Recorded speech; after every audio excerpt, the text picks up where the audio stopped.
Une voiture 100% électrique, polyvalente, mais enfin abordable. C'est ce que propose MG avec cette nouvelle MG4 en version urbaine. Et donc elle repose sur une nouvelle plateforme. Elle est surtout proposée sous les 20 000 euros, ce qui risque de faire très mal à la concurrence, hein, comme la première MG4 qui disposait à l'époque du bonus écologique. C'est ce qu'on va découvrir dans ce nouveau numéro d'En route pour demain. En route pour demain.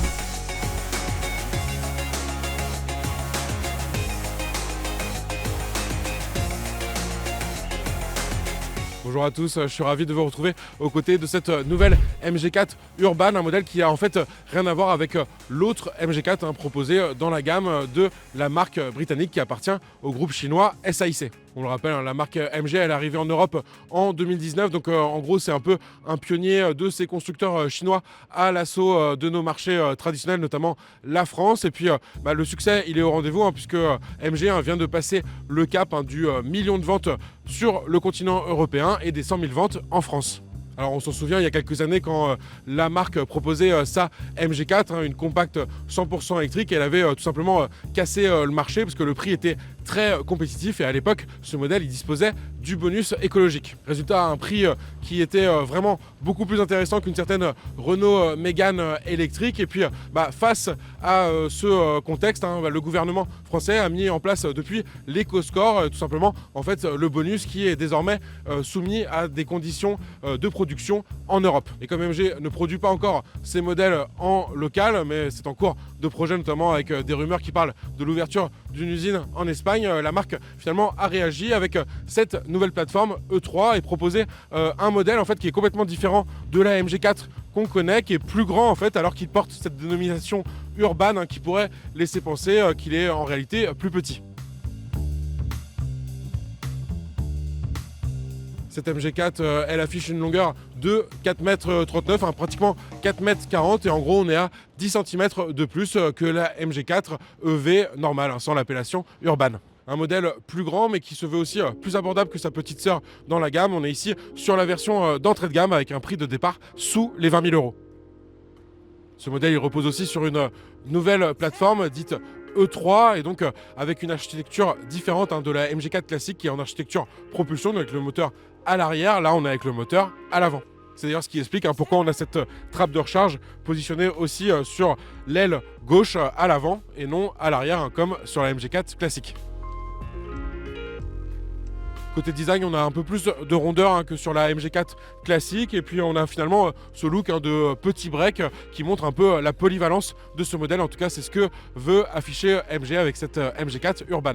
Sur ce design, on a des détails plutôt amusants qui font référence en fait au roadster assez fabuleux de la marque MG, le Cyberster, qu'on a eu l'occasion de tester dans En route pour demain. Ça va se retrouver au niveau du bouclier avant avec cette forme qui évoque le Cyberster. Ça va se retrouver aussi au niveau des feux arrière qui reprennent ce petit dessin en forme de flèche et qui évoque aussi le drapeau britannique, le pays d'origine de la marque MG bien sûr. Et ce n'est pas le cas sur notre version d'entrée de gamme, la version confort, mais en version premium de cette MG4 Urban, on va avoir des jantes 17 pouces qui elles aussi reprennent le dessin des jantes du Cyberster en version propulsion.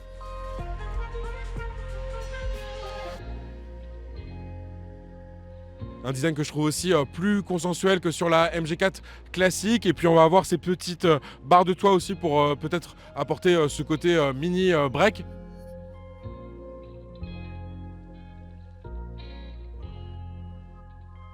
Comme je vous le disais aussi, une voiture qui se veut plus polyvalente et ça va se retrouver notamment au niveau du volume de coffre, 480 litres en prenant en compte l'espace sous le plancher et ça c'est 130 litres de plus que sur la MG4 classique. Me voici à bord de cette nouvelle MG4 Urban et on découvre un intérieur assez proche finalement de la nouvelle MG4, encore une fois la version non urbaine que vient de restyler la marque MG. Et on sent notamment que la marque elle a écouté les clients, les critiques notamment sur la qualité de fabrication. On va avoir quand même un petit faux cuir ici sur la planche de bord avec cette petite surpiqûre blanche qui donne vraiment un côté vraiment véhicule de qualité supérieure par rapport au positionnement assez low cost de la marque MG. Sur le plan des technologies, on a également peu de concessions à faire puisqu'on va quand même avoir un bel écran 12,8 pouces pour la partie centrale, la tablette tactile et qui est compatible Android Auto et CarPlay sans fil de série. Et ça va être parfaitement complété par ce petit écran décompteur de 7 pouces avec cet affichage un peu mat mais qui va garantir de maintenir on va dire la lisibilité des informations même lorsqu'on est éclairé par le soleil.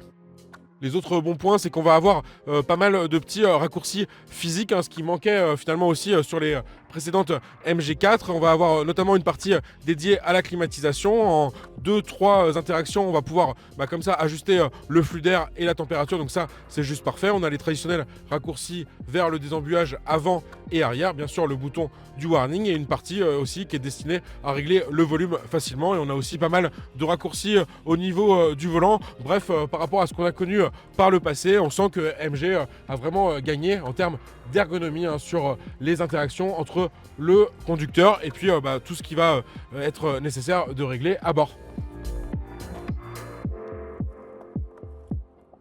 On va aussi conserver des réglages manuels pour ajuster le flux d'air, voire le couper à certains endroits. Et ça reste très pratique. Et puis c'est un peu bête à dire, mais ça disparaît de plus en plus sur certaines voitures modernes. On est obligé pour, on va dire, cette fonction assez simple de passer par l'écran tactile. On reparlera des prix en conclusion, mais je vous rappelle qu'on est sur la version d'entrée de gamme, donc sous les 20 000 €. Et c'est important de souligner quand même les nombreux équipements. On verra aussi lors de la conduite, mais là, sur l'intérieur, on peut inciter aussi sur le fait que ce véhicule, il propose 2 séries, les sièges chauffants, le volant chauffant, siège chauffant à l'avant bien sûr, et puis on va aussi bénéficier de séries d'une pompe à chaleur, c'est ce qui va permettre d'optimiser la consommation, en particulier l'hiver, et puis également de la fonction V2L, donc véhicule to load, qui permet tout simplement de brancher un appareil électrique comme une cafetière ou un ordinateur portable sur la trappe de recharge pour cette fois-ci l'alimenter. Et c'est important bien sûr pour une voiture qui se veut polyvalente comme cette MG4 Urban. On va retrouver quand même pas mal d'espace à l'arrière, de l'espace aux jambes, quelques espaces de rangement et puis l'accès quand même à un petit port USB type C, ça c'est toujours pratique. Avant de prendre la route, une petite astuce qu'a prévu MG pour désactiver, vous savez, les bips d'alerte les plus agaçants, mais qui sont obligatoires à chaque redémarrage en Europe. Alors ça commence par le menu paramètres où en fait je vais définir mes paramètres personnalisés. C'est vraiment l'équivalent de ce que propose Renault avec son bouton My Safety. Donc par exemple, je vais lui dire que je ne veux pas l'avertissement de survitesse. Et une fois que j'ai un peu paramétré tout ce que je veux, je l'enregistre et là, il va s'en souvenir à chaque démarrage. J'ai juste un bouton sur lequel je dois appuyer, un pilote MG personnalisé et je retrouve mes réglages préférentiels. Tous mes petits réglages sont prêts. On est ici sur la version MG4 Urban avec la petite batterie 43 kWh. Donc on va voir ce que ça donne en termes d'autonomie. C'est parti.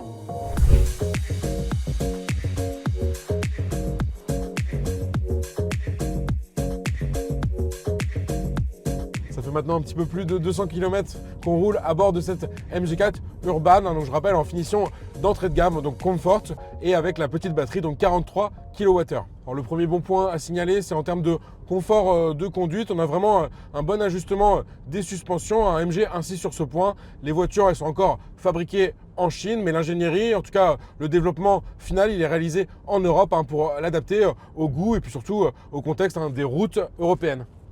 Sur cette version équipée de la batterie 43 kWh, on a un moteur électrique donc placé en position avant de 150 chevaux. Il est un petit peu plus puissant sur la version avec la batterie 54 kWh, mais ça finalement on va avoir les mêmes performances parce que la version avec la plus grosse batterie, elle est tout simplement un petit peu plus lourde. Cette puissance de moteur, pour moi, elle est parfaitement adaptée au véhicule. On va réaliser ces accélérations avec aisance. On a un 0 à 100 en un peu moins de 10 secondes, donc c'est rien de fantastique. Mais on va dire qu'avec le couple disponible immédiatement sur les voitures électriques, ça donne quand même une bonne réactivité, un bon dynamisme. on va dire bénéficier de différents modes de conduite. Je vais pouvoir les ajuster facilement avec ce petit raccourci au volant. Et donc, on va comme ça pouvoir passer facilement d'un mode normal à un mode sport, un mode neige en cas de faible adhérence, un mode personnalisé qui s'appelle ici coutume dans les menus. Bon, ça c'est une petite tradition chez MG et les marques chinoises en général, c'est d'avoir des traductions un petit peu approximatives parfois. On va dire que même chose, ça s'améliore. Avant, il y avait une dizaine comme ça de petites dénominations un peu imparfaites. Maintenant, on en a 2 ou 3 seulement, donc on va dire un léger mieux. Mais pour finir, sur ces modes de conduite, on a bien sûr un mode éco aussi. Nous, on ne l'a pas forcément testé, sachant qu'un autre très bon point sur cette MG4 Urban, c'est le niveau de consommation qu'on a constaté lors de notre essai. En effet, même si on a roulé plutôt à basse vitesse, en ville notamment, on a aussi roulé dans les montagnes du Pays Basque où se déroule cet essai. Et le bilan, il est très bon, puisque sur le roulage en montagne, on a fini à 12 kWh de moyenne, et ce qui donne finalement une autonomie meilleure que ce qui est annoncé par le constructeur. En effet, sur cette batterie 43 kWh, MG annonce 325 km d'autonomie. Et nous, finalement, avec ce niveau de consommation assez faible, on avait ce matin un 366 km annoncé pour 99% de batterie. Alors ça, c'est prometteur sur la conduite en ville. D'ailleurs, c'est pour ça que cette MG4, même si elle est un peu plus grande que la MG4 classique, elle s'appelle Urban. C'est parce qu'elle va plutôt se destiner à des trajets urbains ou périurbains, mais avec des niveaux de consommation tels qu'on a pu le constater à vitesse relativement basse. On a quand même bon espoir que la consommation sur autoroute ne soit pas non plus trop élevée.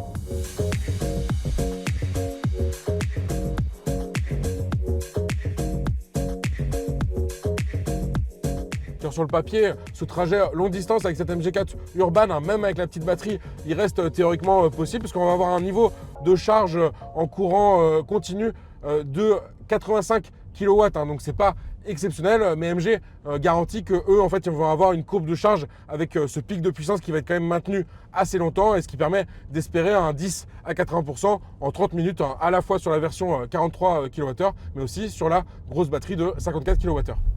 Ce qui permet aussi d'avoir une consommation assez limitée en ville, ça va être le freinage régénératif. Donc ça, je vous en parle souvent, mais vous savez, c'est la capacité des véhicules électriques, mais aussi hybrides, à récupérer de l'énergie lorsqu'on ralentit. C'est le cas là actuellement, vu qu'on roule en ville. Et la même chose de série, sans ajouter d'options. Cette MG4 Urban, elle est très complète. On va avoir 4 niveaux de freinage régénératif. Même chose, je vais pouvoir les ajuster directement au volant. Donc là, à droite, mode de conduite. À gauche, freinage régénératif. Donc sur 3 niveaux, un faible, moyen et élevé. Puis il y a également un 4e mode qui est adaptatif, qui va en fait ajuster le freinage régénératif selon le contexte de conduite. Par exemple, si j'ai un véhicule devant moi, on va dire que le freinage régénératif va être un petit peu plus poussé lorsque je vais relâcher la pédale d'accélérateur. Et en bonus, on a même un mode one pédale que je trouve très bien calibré. Donc ça, conduite à une seule pédale, donc uniquement la pédale d'accélérateur. Là, elle est activée actuellement. Et j'ai juste à relever le pied de la pédale pour que le véhicule s'arrête en à peine quelques mètres. Donc ça, c'est très pratique en ville. Et encore une fois, je le trouve très bien calibré. C'est-à-dire qu'on ne va pas avoir quand même un freinage trop brutal lorsqu'on va relever la pédale, ce qui peut arriver sur certains autres véhicules équipés de cette fonction. Dernier point que je trouve assez bluffant sur cette MG4 Urban, c'est au niveau des aides à la conduite proposées, encore une fois, sur notre version de base et donc sans surcoût de finition ou d'options. On va avoir notamment le duo régulateur adaptatif et suivi des lignes de la route. Et puis pour ceux qui préfèrent, on a aussi l'accès à un limiteur de vitesse. Et sur la finition premium, on va juste passer de la simple caméra de recul qu'on a ici sur notre modèle d'essai à une caméra 360 qui permettra d'être beaucoup plus à l'aise lorsqu'on manœuvre le véhicule. Mais en conclusion, on peut dire que c'est quand même un véhicule qui est déjà très bien équipé sur sa version de base, donc sans ajouter d'options ou passer au niveau de finition supérieur.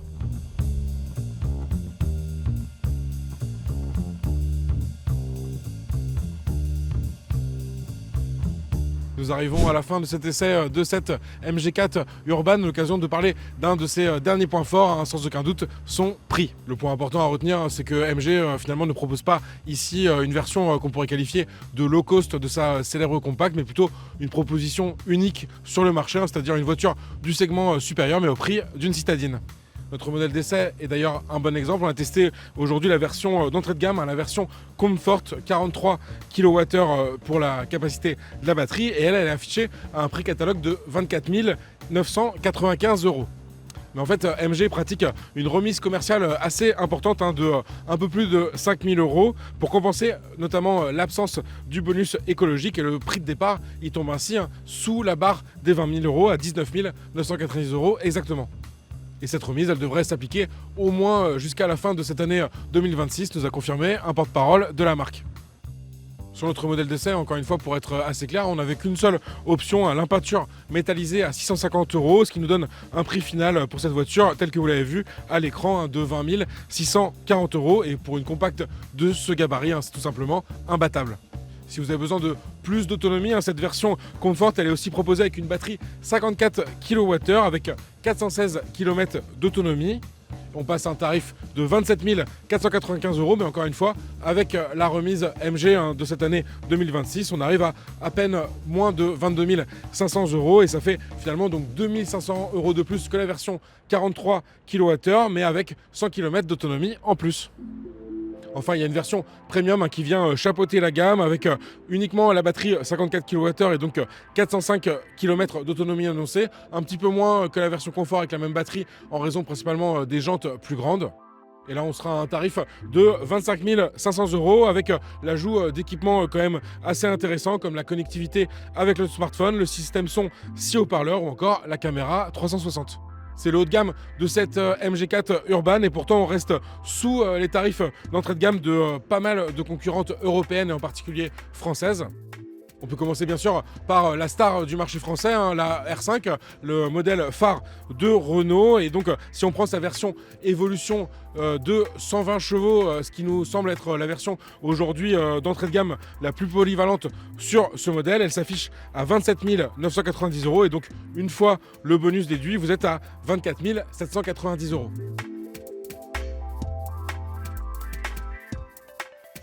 Et là, c'est sûr que c'est un bon exemple parce qu'on est pratiquement à 5 000 € de plus pour une R5, alors qu'on va avoir un petit peu moins d'autonomie, 312 km pour cette version de la R5 contre 325 km pour notre MG4 Urban en version de base. Et surtout, la R5, elle est beaucoup plus petite, alors que cette MG4, elle revendique d'être beaucoup plus polyvalente et potentiellement un véhicule familial. On peut aussi regarder du côté de la Citroën IC3, surtout que la marque française vient de lancer une version autonomie urbaine à 19 990 € au prix catalogue. Elle peut bénéficier du bonus, donc on va dire qu'on sera aux alentours de 17 000 €. C'est l'électrique la moins chère du marché actuellement, mais attention, vous n'avez que 213 km d'autonomie. C'est une voiture plutôt pour la ville, alors que la MG4, elle peut en théorie en tout cas traverser la France.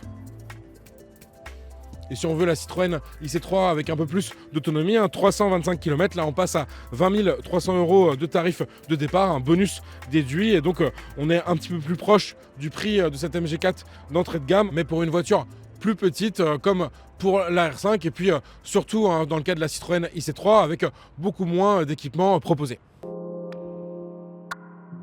Et si on regarde le segment supérieur, donc pour éclairer des véhicules qui ont une taille plutôt comparable avec cette MG4 Urban, là c'est encore plus frappant parce que pour la Renault Mégane E-Tech, on est à plus de 30 000 €, 32 000 € presque. Et donc là, on a un écart de 12 000 € avec notre MG4 de base. Et puis même chose sur une Citroën IC4 où on va avoir aussi un tarif au-dessus des 30 000 €. Le groupe chinois SAIC a en quelque sorte donc réussi son pari. En tout cas, sur le papier, cette MG4 Urban, elle est bien partie pour s'imposer comme l'achat rationnel en 2026 si on veut passer à l'électrique.